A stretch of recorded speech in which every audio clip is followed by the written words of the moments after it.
मंत्री जी, सेनापति से कहिए आज हम अपने पुत्र के साथ शिकार पे जाएंगे। हमारे जाने की तैयारी करें। जी महाराज। पर महाराज, राजकुमार तो अभी बहुत छोटे हैं, क्या उन्हें शिकार पे ले जाना उचित रहेगा महाराज? मंत्री जी, हमारे पुत्र को राजा बनना है और उसे बचपन से ही हिम्मत वाला बनना होगा।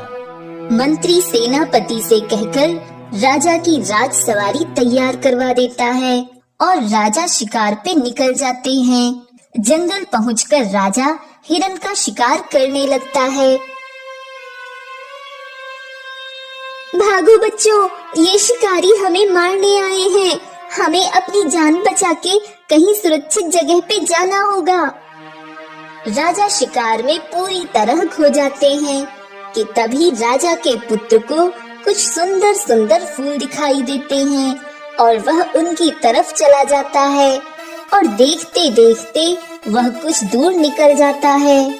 ये तो लगता है शिकार खुद ही शिकारी के पास चल के आ रहा है। शेर तुरंत उस लड़के पे झपटा मार के उसे उठा ले जाता है। ये सारे जानवर कहाँ छुप गए? कोई जानवर नजर नहीं आ रहा है। आज हम अपने पुत्र को दिखाएंगे कि शिकार कैसे किया जाता है। पर मेरा राजकुमार कहाँ है? वो कहीं दिखाई क्यों नहीं दे रहा है? तभी सब लोग राजकुमार को ढूंढने लगते हैं और ढूंढते ढूंढते काफी रात हो जाती है, लेकिन राजकुमार का कुछ पता नहीं चलता। अभी उसे क्या जरूरत थी शिकार पे ले जाने की? अभी तो उसे कुछ भी नहीं मालूम था। वो तो बस ठीक से चलना ही सीख पाया था। काश आप मेरे बच्चे को शिकार पे ना ले गए होते तो आज मेरा पुत्र मेरे साथ होता। न जाने कहाँ होगा मेरा पुत्र। महारानी, मैं अपने बच्चे को जरूर ढूंढ के लाऊंगा। अरे आज क्या हो रहा है? आज शिकार खुद ही चल के मेरे पास आ रहे हैं और वो भी इतनी बड़ी हिरन। इसे खाकर तो मजा ही आ जाएगा। क्यों ना मैं पहले इस हिरन का ही शिकार कर लूं। ये बच्चा तो छोटा है, इससे मेरा तो पेट भी नहीं भर सकेगा। अब शेर उस हिरन का शिकार करने चला जाता है।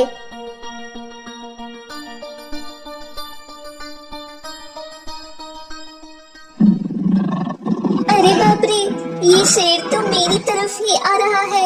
जल्दी से भाग लेती हूँ।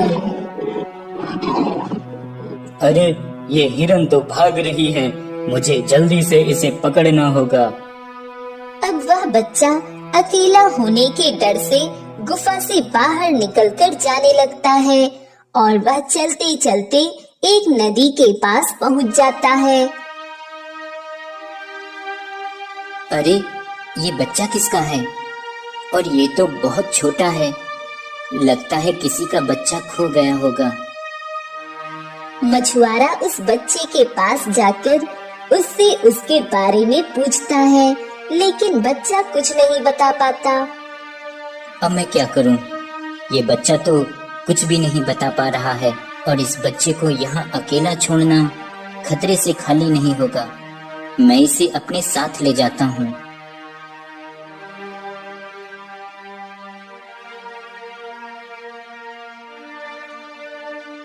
अरे आप ये बच्चा किसका ले आए? ये तो किसी अमीर घराने का लगता है और इसके हाथ में ये कीमती सोने के कंगन तो देखिए। आप ये किसका बच्चा ले आए हैं जी? कहीं हम किसी मुसीबत में ना पड़ जाएं। भाग्यवान, भला मैं क्या करता।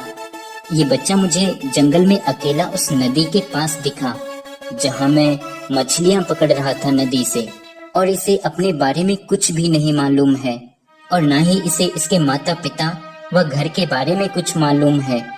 तो मैं इसे जंगल में अकेला कैसे छोड़ सकता था? तो अब हम क्या करेंगे?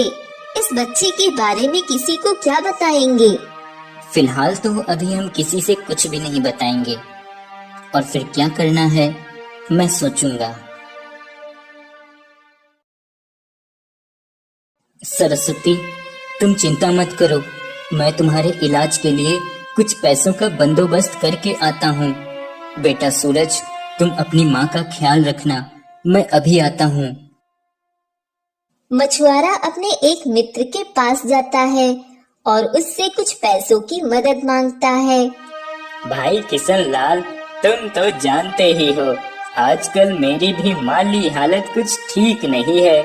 मैंने तो अपनी पत्नी के गहने गिरवी रख के मछली मंडी का ठेका लिया है और अब उसके पैसे भी चुकाने हैं। भाई मुझे माफ करना, मैं अभी कुछ नहीं कर सकता हूँ। मछुआरा निराश होकर वहाँ से चला जाता है और घर पहुंचकर सोचता है, अब तो बस एक ही रास्ता है, सूरज के बचपन के कड़े ही अब मुझे गिरवी रखने पड़ेंगे और कोई रास्ता नहीं बचा है। यह सोचकर किशन लाल मछुआरा वो कड़े लेकर निकल जाता है। अरे जग्गा, क्या आज भी दिन खाली निकल जाएगा क्या? अभी तक कोई मुर्गा ही नहीं फंसा। पकिया भाई, लगता है भगवान ने सुन ली। वो देख, एक मुर्गा इधर ही चला आ रहा है। चल देखते हैं, उसके पास कुछ न कुछ तो माल होगा ही।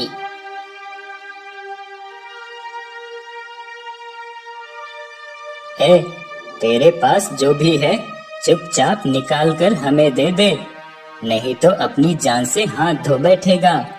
नहीं नहीं, मेरे पास कुछ नहीं है, मुझे छोड़ दो, मुझे जाने दो। मेरी पत्नी बीमार है, मुझे उसका इलाज कराना है, मुझे जाने दो। हाँ हाँ, जाने देंगे, जाने देंगे।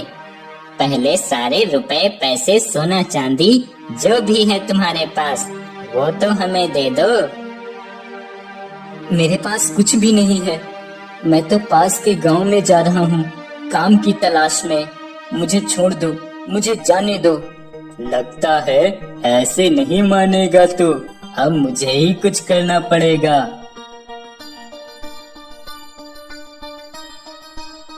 हाँ, ये देखो माल छुपा के जा रहा था। पकिया भाई, ये तो बहुत कीमती लगते हैं। इतने कीमती कड़े इस फक्कड़ के पास कहाँ से आए? अरे इससे हमें क्या, हमें तो अब इन कड़ों को अच्छी कीमत में बेचना है। ए, अब तू जा, निकल यहाँ से, नहीं तो बेमौत मारा जाएगा। नहीं नहीं, मुझे मेरे कड़े दे दो, मुझे मेरे कड़े दे दो। अबे जाता है या मारो गोली। किशन लाल डर के वहाँ से चला जाता है। उधर दोनों लुटेरे बहुत खुश होते हैं। तभी वहाँ अचानक शेर आ जाता है। अरे ये क्या, ये शेर तो इधर ही आ रहा है, अब क्या करें? अरे पकिया, भाग जल्दी यहाँ से, नहीं तो ये शेर हमें अपना निवाला बना डालेगा। अब दोनों लुटेरे वहाँ से भागने लगते हैं कि तभी उनके हाथ से कड़े छूटकर वहीं गिर जाते हैं। किशन लाल घर पहुंचकर निराशा से बैठ जाता है। पिताजी, आप पैसे ले आए? नहीं बेटा, पैसे नहीं मिले। किशन लाल सूरज को सारी बात बताता है। पिताजी, आप चिंता मत कीजिए, मैं कुछ करता हूँ।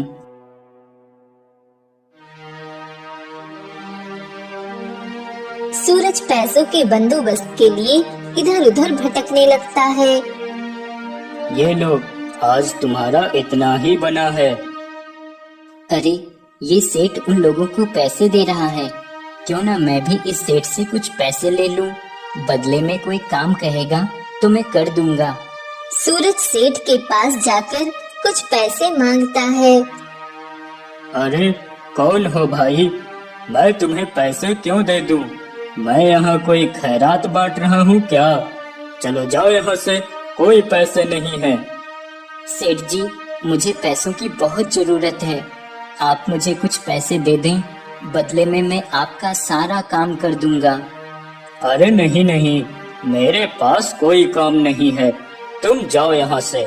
जिसको देखो वो पैसे मांगने चला आता है, जैसे कि इस राज्य का राजा मैं ही हूँ।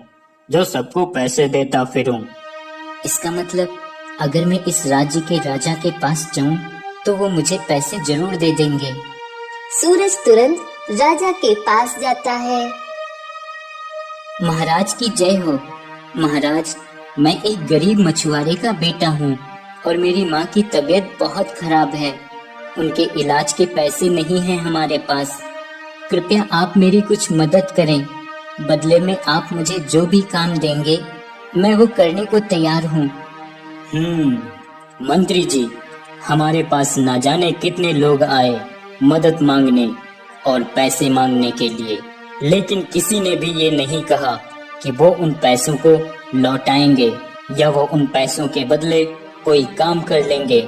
सबने पैसे लिए और चलते बने, लेकिन पहली बार किसी ने कहा है कि पैसों के बदले वो कोई काम कर लेगा। मुझे इस लड़के की नीयत अच्छी लगी। मंत्री जी, इस लड़के को जितने पैसे चाहिए उतने पैसे दे दिए जाएं और हम आज से तुम्हें अपने महल में चौकीदारी का काम देते हैं। उम्मीद है तुम उसे अच्छे से करोगे। जी महाराज, मैं पूरी ईमानदारी से अपना काम करूँगा। सूरज पैसे लेकर अपने घर चला जाता है। बेटा सूरज, तू इतने पैसे कहाँ से लाया? पिताजी, ये पैसे मुझे राजा साहब ने दिए हैं माँ के इलाज के लिए।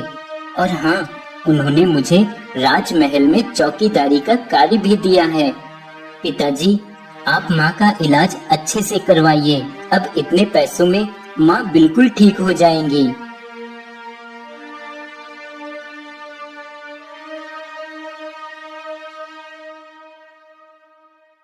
अरे, ये कड़े किसके हैं? ये तो सोने के कड़े हैं और देखने से बहुत कीमती लगते हैं। अरे वाह, मेरी तो निकल पड़ी। इससे पहले कि कोई आए मुझे यहाँ से निकल जाना चाहिए। चूड़ी वाला गोपाल वो कड़े लेकर वहाँ से चला जाता है। अरे, ये आप क्या देखे जा रहे हैं इतनी देर से? और ये क्या है आपके हाथ में? ये तो कड़े हैं, वो भी सोने के। हाँ कमला, ये सोने के कड़े हैं। और जरा धीरे बोलो, किसी को कानों कान खबर नहीं होनी चाहिए, समझी? पर ये आपको मिले कहाँ? ये तो बहुत सुंदर कड़े हैं और इनकी तो बहुत कीमत होगी। कमला, अब हमारे गरीबी के दिन तो जाने वाले हैं। अब तो हम भी सेठ बनने वाले हैं। गोपाल उन कड़ों को पाकर बहुत खुश हो जाता है और वह रात भर सो भी नहीं पाता। और अगली सुबह ही वह सोनार की दुकान पे वह कड़े लेकर बेचने चला जाता है। ये कड़े तुम्हें कहाँ से मिले? सेठ जी, ये कड़े हमें हमारे पुरखों ने दिए थे, तब से रखे हैं हमारे पास। अब सोचा इन्हें बेचकर कुछ पैसों का कोई काम धंधा शुरू कर लूं। ठीक है, तुम ये कड़े यहीं छोड़ दो, हम तुम्हें कल इसकी कीमत देंगे। क्या? कल? पर आज क्यों नहीं सेठ जी? अगर आज ही दे देते तो ज्यादा सही रहता। मुझे पैसों का बहुत जरूरी काम है।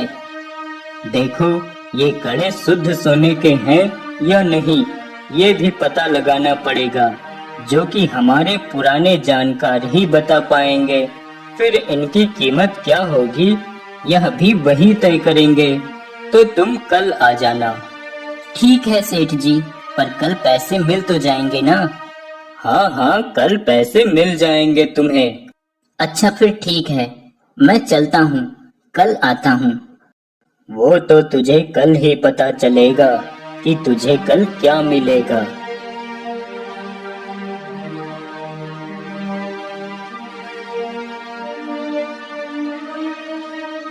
हाँ, ये मेरे ही खानदानी कड़े हैं। और ये कड़े तो मेरे पुत्र के हाथों में थे जब वो मुझसे बिछड़ गया था।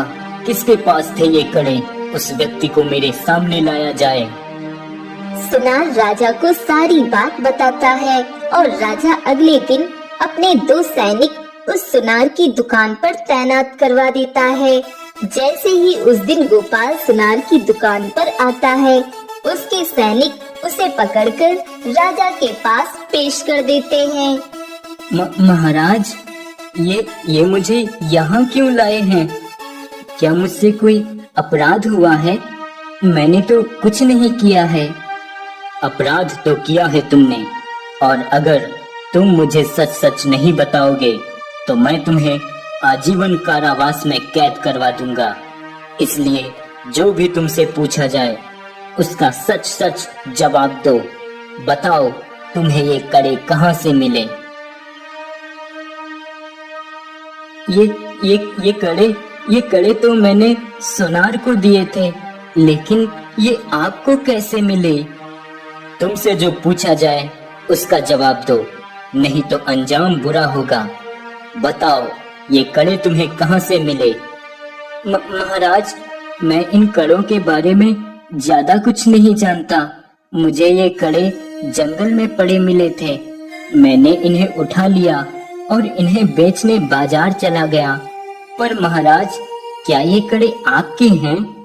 हाँ, ये मेरे खानदानी कड़े हैं, और ये कड़े मेरे पुत्र के हाथों में थे जब वो मुझसे बिछड़ गया था बचपन में। लेकिन तुम्हें ये कड़े अब मिले इतने सालों बाद। इसका क्या मतलब हो सकता है?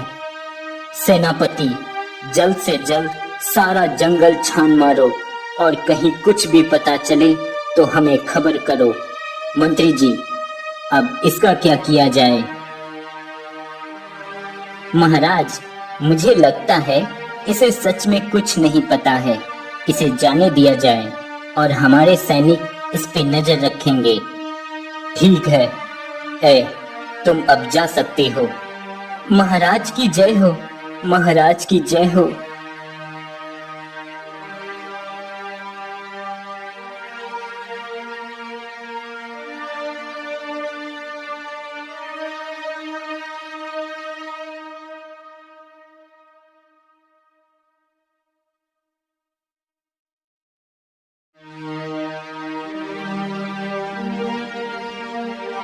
कितनी बार मैंने पूरा जंगल ढूंढवाया, पर मेरा पुत्र इतने साल हो गए कुछ पता नहीं चला।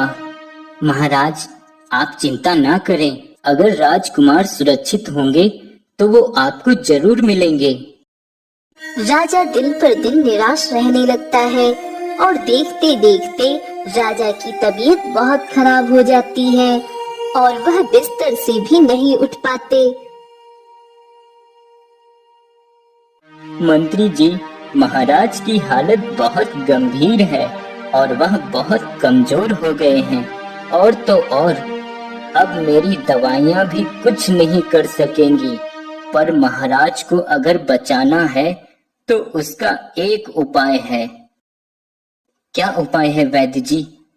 मंत्री जी, अगर कोई गगन घाटी पहाड़ी के उस पार की उस काली नदी को पार करके वहां लगी वो लाल जड़ी बूटी ले आए तो महाराज बिल्कुल पहले जैसे ही स्वस्थ हो सकते हैं। क्योंकि मेरे गुरुजी ने मुझे बताया था कि वो लाल जड़ी बूटी बहुत ही कारगर जड़ी बूटी है और वह किसी को भी पिलाने से उसकी सारी बीमारियां ठीक कर सकती है।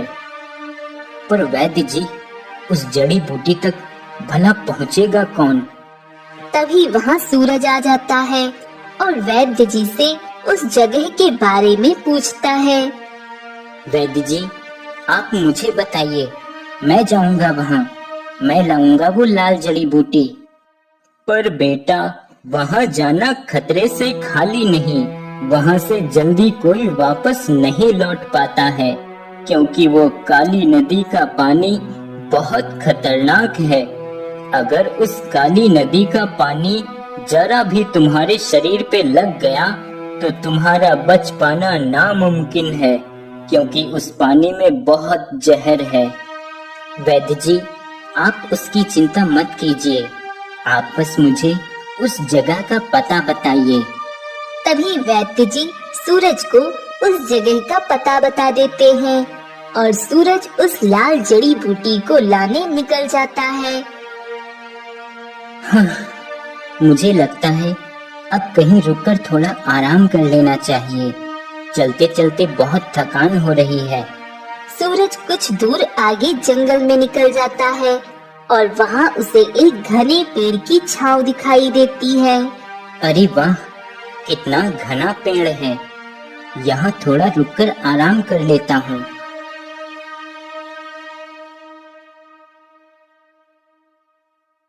सूरज वहीं उस पेड़ की छांव में आराम करने लगता है और वहीं सो जाता है।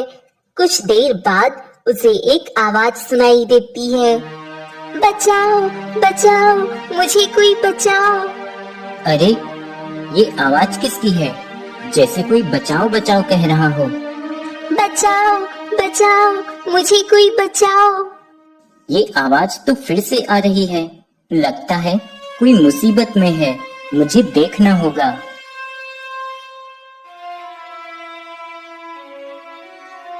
सूरज अब उस आवाज को ढूंढते हुए जंगल में आगे निकल जाता है कि तभी उसकी नजर एक छोटी सी चिड़िया पे जाती है जो एक दुष्ट जादूगर के जाल में फंसी होती है। इसका मतलब ये चिड़िया ही बचाओ बचाओ कह रही थी।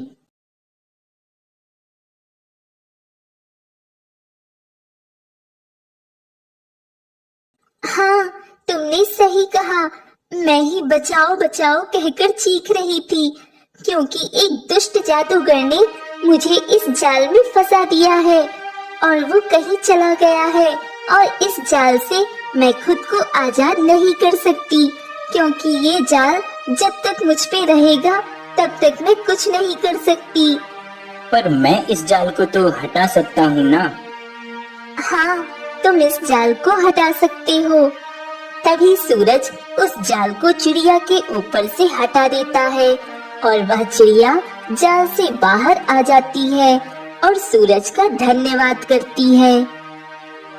तुम्हारा बहुत बहुत धन्यवाद, तुमने मेरी जान बचाई। काश मैं भी तुम्हारे किसी काम आ सकूं। पर तुम कौन हो और इस घने जंगल में क्या करने आए हो? यहाँ तो कोई भी नहीं आता है।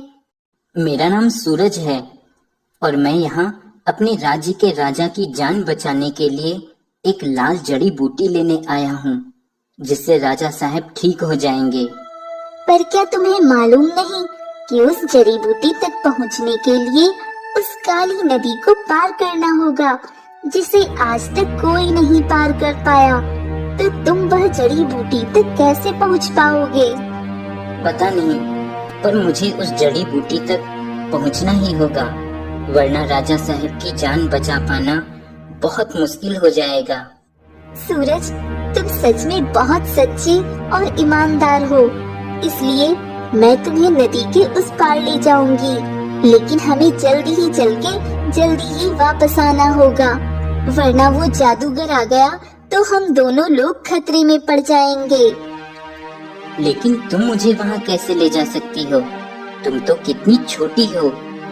हाँ, मैं छोटी तो हूँ, पर मैं जितनी चाहूँ उतनी बड़ी हो सकती हूँ, क्योंकि मुझे वरदान प्राप्त है और मैं एक जादुई चिड़िया हूँ और मुझे ये शक्तियाँ मेरे गुरुदेव जी से प्राप्त हुई हैं, जिन्होंने उस पेड़ के नीचे तपस्या की और उनकी शक्तियों से उस पेड़ में वो लाल जड़ी बूटी उगी जिसे तुम लेने आए हो। क्या? तो क्या तुम उस पेड़ तक मुझे ले जा सकती हो? हाँ, मैं तुम्हें उस पेड़ तक ले जा सकती हूँ, क्योंकि मैं ही अपने गुरुदेव जी को अपनी पीठ पे बिठाकर उस पेड़ के पास ले जाया करती और उस पेड़ से इस पार भी लाती जब भी वो कहीं भ्रमण पे जाया करते।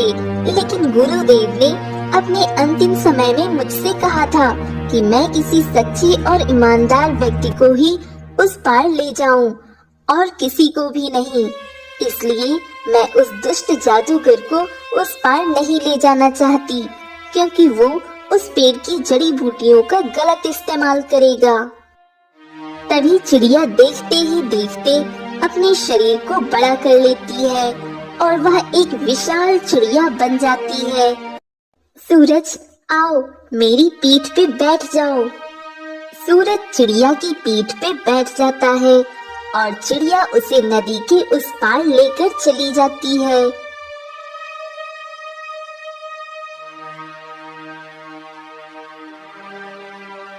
सूरज, यही है वो लाल जड़ी बूटी का पेड़। अब तुम जल्दी से जड़ी बूटी तोड़ लो।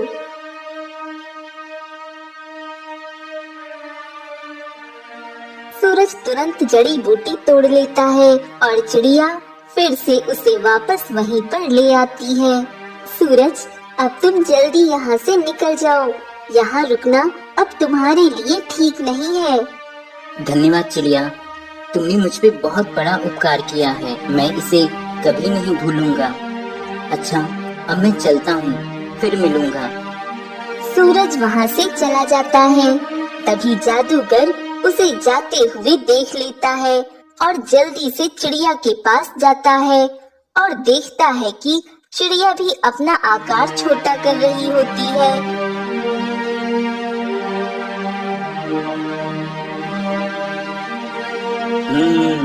इसका मतलब इस चिड़िया ने उस लड़के को उस जड़ी बूटी तक पहुंचाया है और वह उस जड़ी बूटी के बारे में जान चुका है। अब उस लड़के का भी कुछ करना पड़ेगा। सूरज वह जड़ी बूटी राजा को दे देता है और राजा वह जड़ी बूटी पी लेता है और सूरज अब अपने घर की ओर निकल जाता है।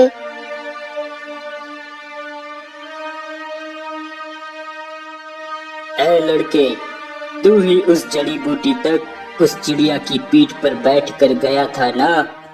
हाँ हाँ, पर तुम कौन हो? मैं कौन हूँ तुझे जल्द ही पता चल जाएगा। जादूगर सूरज को उठाकर अपने साथ लिए चला जाता है। मंत्री जी, आज मुझे ठीक हुए 2 दिन हो चुके हैं और वो लड़का मुझे अभी तक नहीं दिखा जिसमें अपनी जान जोखिम में डालकर मेरे लिए वो जड़ी बूटी लाया। मंत्री जी, हम उस लड़के का शुक्रिया अदा करना चाहते हैं। उस लड़के को दरबार में बुलाया जाए। मंत्री सूरज को राजमहल में चारों ओर देखता है, लेकिन सूरज कहीं नहीं दिखाई देता है।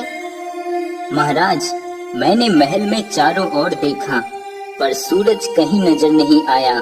लगता है वो 2-3 दिनों से राजमहल आया ही नहीं है। क्या? पर 2-3 दिनों से वो क्यों नहीं आ रहा है? मंत्री, आप उसके घर पे पता लगाइए और मुझे खबर कीजिए। मंत्री तुरंत 2 सैनिकों को सूरज के घर जाने का आदेश देता है और 2 सैनिक सूरज के घर का पता लगाते हुए उसके घर पहुंच जाते हैं। क्या सूरज 3 दिनों से घर भी नहीं गया है और वो यहाँ भी नहीं आ रहा है? ऐसा कैसे हो सकता है? मंत्री जी, आप जल्द से जल्द पता लगाइए कि सूरज कहाँ है। मंत्री अब सैनिकों के साथ सूरज को ढूंढने लगते हैं। ढूंढते ढूंढते वह उसी जगह पे पहुंच जाते हैं जहां वो बूढ़ी औरत रहती है। अब वह बूढ़ी औरत मंत्री को सारी बात बता देती है। क्या कोई सूरज को अपने घोड़े पे उठाकर जंगल की ओर लिए चला गया था? ऐसा कैसे हो सकता है?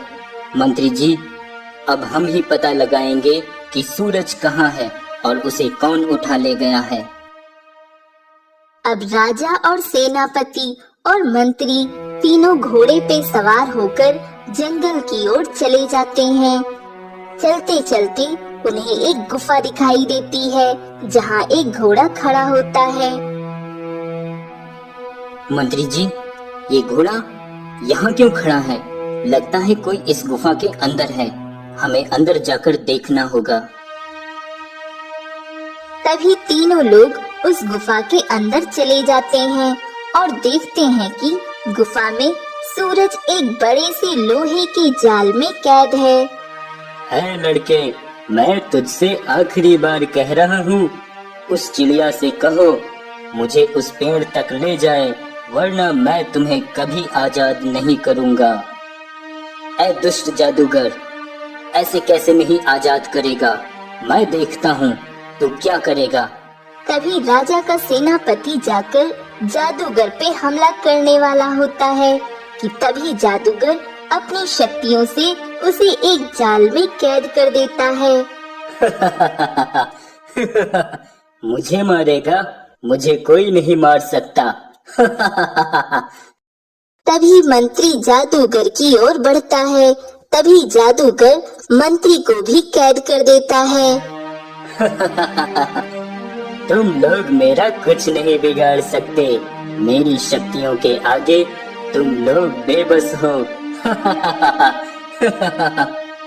दुष्ट जादूगर, इन सभी को आजाद कर दे, नहीं तो तू बहुत पछताएगा। अच्छा, मैं पछताऊंगा। अब तुझे भी इन सब के साथ कैद कर देता हूँ, राजा साहेब। जादूगर राजा पे अपनी शक्ति का प्रहार करता है, लेकिन राजा पे कोई असर नहीं होता। हाँ, मेरी शक्तियाँ काम क्यों नहीं कर रही? ऐसा कैसे हो सकता है? जादूगर फिर से कोशिश करता है, लेकिन उसकी शक्तियाँ राजा पे कोई असर नहीं करती। ऐसा कैसे हो सकता है? मेरी शक्तियाँ राजा को छू भी नहीं पा रही। महाराज, इस दुष्ट जादूगर की शक्तियाँ आपका कुछ नहीं कर पा रही हैं, क्योंकि आपने वो लाल जड़ी बूटी पी हुई है। उस जड़ी बूटी में बहुत शक्ति है और आप भी अब बहुत शक्तिशाली हैं। महाराज, आप उन शक्तियों को बाहर निकालने की कोशिश करें। तभी राजा शक्तियों का प्रहार करने की कोशिश करता है और राजा की शक्ति से जादूगर एक पत्थर की मूर्ति बन जाता है। दुष्ट जादूगर, देख तेरे अहंकार ने तेरे साथ क्या किया। अब तू हमेशा के लिए पत्थर ही बनकर रहे। अब राजा सूरज, मंत्री और सेनापति को भी जाल से आजाद कर देता है और सभी लोग राजमहल चले जाते हैं, जहाँ सूरज के माता पिता सूरज का इंतजार कर रहे होते हैं। पिताजी, माँ, आप दोनों यहाँ? हाँ बेटा, कहाँ चला गया था तू? हम दोनों को बहुत चिंता हो रही थी, इसलिए हम यहाँ चले आए तुम्हारा पता लगाने। पिताजी, मैं ठीक हूँ। कुछ जरूरी काम था, इसलिए बिना बताए जाना पड़ा, लेकिन अब मैं आ गया हूँ। अब कहीं नहीं जाऊँगा। किशनलाल, तुम बहुत किस्मत के धनी हो जो तुम्हें ऐसा बेटा मिला है।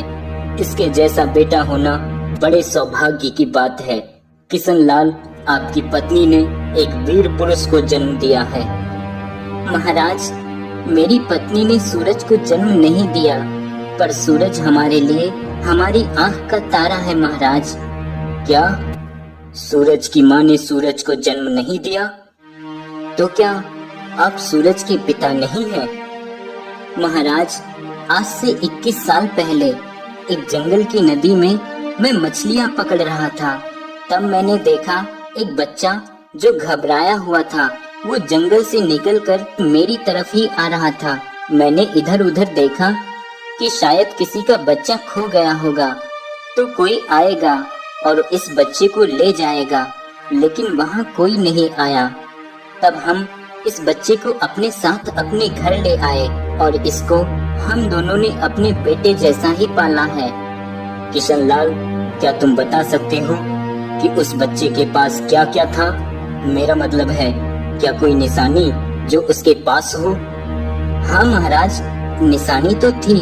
इसने सोने के कड़े पहने हुए थे, जो कि मुझसे कुछ लुटेरों ने लूट लिए थे, लेकिन इसके वो बचपन के वस्त्र मैंने संभाल के रखे हैं। किशनलाल, क्या तुम वो वस्त्र यहाँ ला सकते हो? हाँ महाराज, मैं अभी लेकर आता हूँ। किशनलाल वो वस्त्र लेने निकल जाता है और तब तक राजा भी वो कड़े सेनापति से मंगवा लेता है। महाराज, ये रहे वो वस्त्र। राजा वो वस्त्र देखकर बहुत भावुक हो जाता है। महाराज, ये वस्त्र तो हमारे राजकुमार के थे जब आप उन्हें शिकार पे ले गए थे। सेनापति वो कड़े किशनलाल को दिखाता है। हाँ महाराज, ये तो वही कड़े हैं जो सूरज के हाथों में थे, पर ये तो उन लुटेरों ने लूट लिए थे। किशनलाल, ये सूरज कोई और नहीं बल्कि राजा साहब के पुत्र राजकुमार अनिरुद्ध हैं। और ये वस्त्र और ये कड़े राजकुमार अनिरुद्ध के ही हैं, जो बचपन में राजा साहब के साथ जंगल में शिकार पे गए थे और वहीं बिछड़ गए थे। अब राजा सूरज को सारी बात बताता है और उसे अपना बेटा कहता है। किशनलाल, जाने अनजाने तुमने मेरे जीवन में सबसे बड़ा उपकार किया है। इसका बदला तो मैं नहीं चुका सकता, पर मैं अपने बेटे को पाकर बहुत खुश हूँ। लेकिन मैं देख रहा हूँ आप दोनों की आंखों में डर और दुख है सूरज से बिछड़ जाने का, पर हम ऐसा नहीं करेंगे।